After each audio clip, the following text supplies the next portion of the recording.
I knew Marissa Hollings would find the letter within minutes of stepping into the office, but I still wasn't prepared for the sound of her heels slamming down the hallway like a warning siren. I was already outside the building when the elevator doors opened on the 10th floor, but I could picture her face perfectly the moment she realized my desk was empty. Every drawer cleaned out. Nothing left except a single sheet of paper with my name at the bottom. Kane Kane. Her voice carried all the way through the glass panels. Where is she? Who authorized this? No one answered. They never did when Marissa barked like that. I stood just beyond the parking lot, clutching the small box of my belongings. The cool Portland air hit my face, steadier than my breathing. 6 years, and that was how it ended. Or rather, how it began. I heard the front door swing open. Marissa stepped outside, scanning the sidewalk until her eyes locked onto me. "You cannot be serious," she hissed, walking fast. "You think you can just leave a resignation letter and disappear, Kane? This is ridiculous." "I did not disappear," I said quietly. "I left my letter. You read it." She held it up like evidence in a trial. "Effective immediately. After everything I have done for you, after everything this company has invested," I looked at the paper fluttering in her hand. "You invested nothing in me. Not even 5%. Her jaw clenched. "You are still upset about that, I told you. You need to manage your expectations. People do not get raises just because they want them. I asked after 6 years. I said, 5% was the smallest thing I have ever asked for." Marissa scoffed. "And I told you, yes." I cut in. "You told me to try somewhere else." She froze. For once. No retort came. I stepped back toward the street. So I did. Behind her silence, I heard echoes of the meeting replaying in my head, the laugh, the sting, the moment something in me finally snapped. That was where everything truly began. When I first joined Portland Harbor Freight Solutions, I told myself I would keep my head down, work hard, and let the results speak for me. For a long time, it seemed like the safest way to survive the company's shifting priorities and rotating managers. I fixed routing errors that no one else bothered to understand, stayed late to rescue high-risk shipments, and covered entire departments whenever someone called in sick or simply disappeared. No one asked how I managed it. No one questioned why every crisis somehow landed in my lap. "Hey, Kane, do you mind taking this one?" My supervisor at the time, Ethan Rowe, used to say, sliding problems across my desk without even looking up. "You are the only one who keeps these clients from exploding." I would nod and answer, "I will handle it," because it felt easier than pushing back. The years blurred into each other long nights, lukewarm takeout, and the constant pressure of knowing that if something collapsed, it would be on me to fix it. I told myself loyalty meant something. I told myself consistency would eventually be noticed. But Portland changed around me. Rent climbed higher. Groceries climbed with it. My father's medical bills came in thicker envelopes, the kind printed with warnings about overdue balances. I ran the numbers late one night, and the total made my throat tighten. Even a 5% increase would help keep us afloat. The next morning, I walked into the office early and found Jenna from accounting at the coffee machine. She stared at me for a long moment before saying, "You look exhausted." "I am fine," I answered, but she didn't believe it. "You know," she continued gently, "you do more work than most people here combined. Have you ever thought about asking for a raise?" I had thought about it. I had thought about it for years, but the words always died before reaching my mouth. That day, they didn't. I finally made the decision. A 5% adjustment after 6 years did not feel greedy. It felt like survival. I spent the night before gathering everything I had ever done for Portland Harbor Freight Solutions, 6 years of rescued shipments, system fixes, client recoveries, and the endless hours no one tracked but me. By the time I walked into Marissa Hollings' office, the file in my hands felt heavier than my entire career. She barely glanced up. "You said this would be quick." "Kane, What is all that documentation? I said, placing the stack on her desk. I want to talk about a 5% salary adjustment. I put together the numbers so you can see what I have handled. Marissa flipped through the first few pages, eyebrows lifting with amusement rather than interest. You tracked every little thing you did. These are not little things, I answered. These are the projects that kept our clients from leaving. I covered 6 departments last quarter. I stayed until 3 in the morning during the Westgate failure. I prevented more than $200,000 in losses last year alone. 2 managers outside her office window slowed down. Listening, Marissa leaned back, smirking.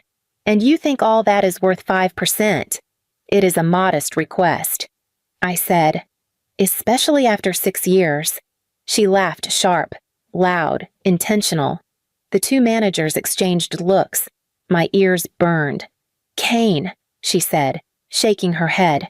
People like you do not get to demand things. You are back-end support, replaceable. The next person we hire will do the same for less. I swallowed hard. I am not asking for a promotion, just a reasonable increase. Marissa waved her hand like shooing away a child. If you want more money, try somewhere else. I am not negotiating with you. Something inside me shifted quiet but decisive, like a thread finally snapping under too much weight. She went back to her emails, already dismissing me. I stood there long enough to understand the truth I had ignored for too many years. She expected me to stay. She thought I always would. I sat at my desk long after Marissa dismissed me, staring at the same line in my notes without absorbing a single word. Her voice kept replaying in my head, people like you. Replaceable. Each repetition felt heavier, as if it wanted to push me straight through the floor. My phone buzzed with a reminder I had set almost a year earlier, back when I first considered leaving. I had never acted on it. I had deleted the emails, ignored the invitations, told myself loyalty mattered more than opportunity. This time, I didn't dismiss the notification. I opened my contacts and scrolled to a number labeled Rose and Marrow Logistics. My finger hovered over the call button. I lowered the phone, then raised it again. I repeated that helpless dance 3 times before finally pressing it. A woman answered on the second ring. This is Caroline with Rose and Marrow. How can I help you? My throat tightened. Caroline. I do not know if you remember me. I am Kane. Kane Harlow. There was a brief pause followed by recognition so warm it startled me. Kane. Of course I remember you. We have asked about you more than once. Are you available to talk? My eyes stung. I think I am ready now. Her tone shifted, quick and certain. Then let me say this clearly. We have always kept a position open for you. The words hit harder than anything Marissa had thrown at me. Someone valued my work. Someone saw me without needing proof in a binder. Caroline continued. Our director would like to meet you tonight, if you are willing. It can be informal, just a conversation. Tonight, not next week, not after a long screening process. Immediate, confident, decisive. I can be there, I said softly. Good. I will send the address. And Kane. I am glad you finally called. I ended the call and stared at my reflection in the dark computer screen. For the first time in 6 years, I felt something unfamiliar swelling beneath the hurt, something dangerously close to hope. Caroline met me in the lobby of Rose and Marrow's downtown office and led me upstairs without small talk. Her pace alone told me this was not a casual meeting. When she opened the conference room door, a man in his early 40s looked up from a stack of printed reports. Kane Harlow, he asked, standing to shake my hand. I am Colton Reyes, Director of Analytics. His grip was steady, but his eyes held a sharpness that made me feel examined and understood at the same time. I appreciate you seeing me on short notice, I said. Colton tapped the papers in front of him. These are the routing reports you corrected for Portland Harbor Freight. Your initials appear in the metadata on almost every major recovery. I blinked. Those reports were never credited to me. I know, he replied, but I read patterns.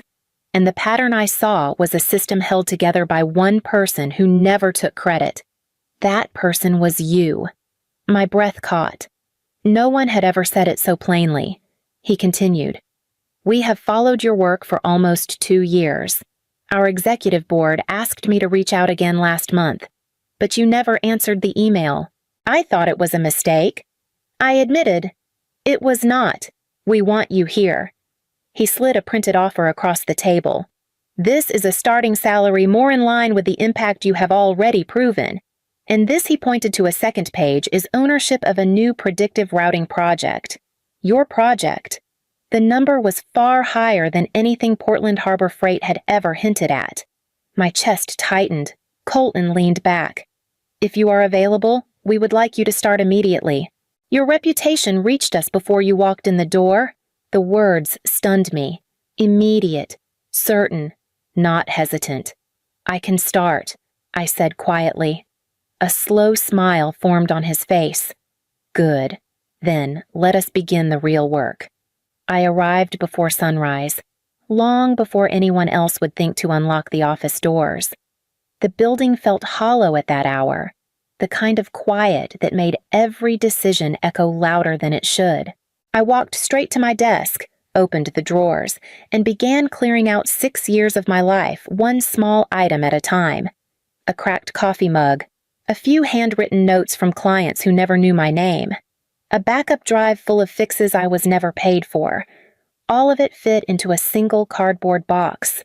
When I turned on my computer, I did not write a long explanation. I typed one clean sentence: "I resign," effective immediately. I printed it, signed my name, and placed the letter dead center on my empty desk. One sheet of paper after 6 years of carrying entire departments. As I walked toward the elevators, I heard voices behind me. Jenna stepped out from accounting, eyes widening when she saw the box in my hands. "Kane, what happened? I am leaving." I said, "Today." She lowered her voice. "You mean this is real?" After everything yesterday, I gave her a chance to treat me fairly. I replied, "She made her choice." Jenna pressed her lips together. "Then I hope you find somewhere that treats you right." I nodded, stepped into the elevator, and descended without looking back. The cold Portland air hit me as I exited the lobby. For the first time in years, I felt weight sliding off my shoulders, one breath at a time. I had only reached the edge of the parking lot when my phone buzzed with a message. It was from Owen in IT. "Marissa is here. She just found your desk." Another message arrived seconds later. "She is yelling." I have never seen her like this. I stood still, gripping the box. 6 years of silence had ended with one sentence on a single piece of paper, and inside that building, the fallout had just begun. My first week at Rose and Marrow passed in a blur of meetings, introductions, and projects that actually recognized the work I brought to the table. Colton checked in every morning, not to micromanage, but to make sure I had what I needed. "You are settling in?" he asked on the 3rd day. "I am adjusting," I admitted, in a good way. "You do not need to prove yourself here," he said. "You already did that by surviving what you survived." It was the first time anyone had acknowledged the weight I carried without turning it into a joke. But while my new world was steadying, the old one was cracking apart. On the 4th day, I received a text from Owen in IT. The tracking system glitched again. 3 shipments delayed in a single morning. A few hours later, another message came from Jenna. 2 clients called, threatening to cut ties. Marissa is blaming everyone. The 5th day brought a longer text from a coworker I had barely spoken to in months.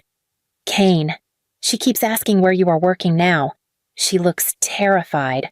I think she knows the system is breaking without you." I stared at the screen, unsure how to feel. 6 years I had begged for someone to see me. Now they finally did, but only because everything was falling apart. Late that afternoon, an email from Marissa slid into my inbox. The subject line read, "Checking in." I opened it slowly. "Kane, I hope you are doing well. I would like to talk when you have a moment. The team misses your presence.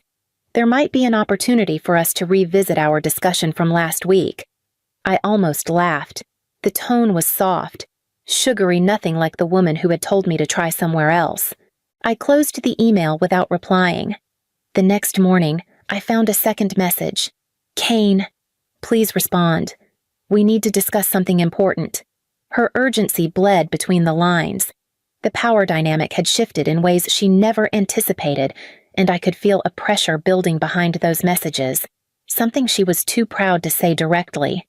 Colton called me into his office early Monday morning. He didn't waste time with introductions or long explanations. We need you on the Ashford account, he said. It is a high-risk project. The team has been stuck for weeks. I felt a familiar tension crawl up my spine, the same pressure I carried at Portland Harbor Freight, but this time, it came with something different. Trust. Do I have full authority? I asked. All of it, he replied. Do what you think is right. The team assigned to me looked exhausted when I entered the meeting room. A route coordinator named Talia rubbed her temples. Kane, we heard they pulled you in, she said. Please tell me you are not another temporary fix. I do not do temporary, I said gently. Show me the data. During the next 2 hours, they walked me through a series of misaligned forecasts and outdated cost models. It was chaos, but chaos I knew how to tame. When I pointed out the root error in the predictive chain, Ethan, another analyst, stared at the screen in disbelief. You caught that in 20 minutes. We have been chasing that for 9 days. I have seen something like it before. I answered. By the end of the week, our numbers stabilized. Delivery failures dropped. The client sent a message that the improvements were remarkable. My team applauded in the hallway, actual applause, not polite nods or forced compliments. Talia grinned at me. You know, people here actually get recognized. You should get used to it. I wasn't used to it, but I liked the feeling more than I expected. Later that afternoon, Caroline rushed toward my desk, holding her phone. You might want to hear this, she said. Ashford just called. I braced myself. Is there a problem?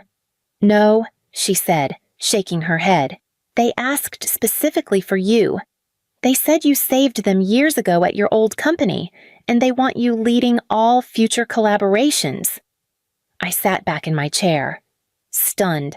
My past had followed me here, but not in the way Marissa expected. 2 days after the Ashford team requested me by name, Colton called me into a glass-walled conference room. His expression was calm, but the kind of calm that carried weight. Ashford finalized their decision. He said, they want an exclusive multi-year contract. That is good news, I replied carefully. There is one condition. He folded his hands. You must lead the analytics division assigned to them. They asked for you specifically. The air tightened around us. Did they say why Colton nodded?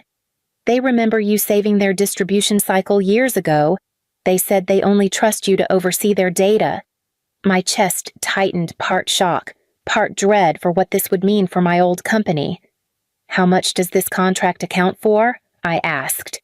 Nearly 1/3 of Portland Harbor Freight's annual revenue, he answered. Losing it will hit them hard. Hours later, while I was reviewing projections, my phone lit up with a message from Owen in IT. Kane. The board called an emergency meeting. They are saying Ashford pulled out without warning. Another message followed. Marissa is getting blamed. They said mismanagement, employee loss, and reputational damage. I sat back slowly as the truth settled. This was the consequence Marissa had never imagined when she told me I was replaceable. That evening, after most people left the office, Caroline approached my desk holding a small envelope. A messenger dropped this off. She said, "No name written on the outside." I opened it carefully. Inside was a handwritten note, 2 lines. Written in hurried pen strokes I recognized immediately from an old coworker. Wilson, you did not ruin anything. You just stopped letting yourself be ruined. I held the paper for a long moment, feeling something unfamiliar settling beneath my ribs. Not triumph, not anger, something quieter, a heaviness beginning to lift. The office was quiet by the time I finished the last round of revisions for the Ashford project. Most of the lights on the 15th floor were already dimmed, but mine stayed on, casting a soft glow across my desk. From the window, Portland's skyline shimmered against the Willamette River, each reflection reminding me how far I had come in just a few weeks. Colton stopped by on his way out. "Long day," he asked. "A meaningful one," I said. He nodded. "You have earned every bit of it. Do not forget that." Then he left me to the stillness of the office. I leaned back, letting the quiet settle. I thought about the woman who had stood in Marissa's office begging for a 5% raise, gripping 6 years of work that no one cared to acknowledge. I thought about how easily she could have stayed, how easily she could have convinced herself that silence was safer than risk. I was not that woman anymore. Earlier in the day, I met with HR and a few department heads to finalize something I had been planning quietly, a mentorship initiative for women in logistics analytics, a structured program, resources, training, and a direct support network, something I never had when I was drowning under impossible workloads and quiet expectations. When I presented the idea, Caroline smiled first. "This is exactly what we need here," she said. "People who lead by lifting others." Colton agreed without hesitation. "Make it official. Start building your team." Their trust settled into me like a steady heartbeat. I gathered my things and walked toward the elevator, passing the glass rooms where my new team had cheered earlier. Before stepping inside, I paused, taking in the view one more time. My resignation had not been an ending. It was the doorway I had been too scared to open. Now that I had walked through it, the world in front of me felt wider than anything I had left behind. And standing there, I felt a pull toward everything I had yet to become.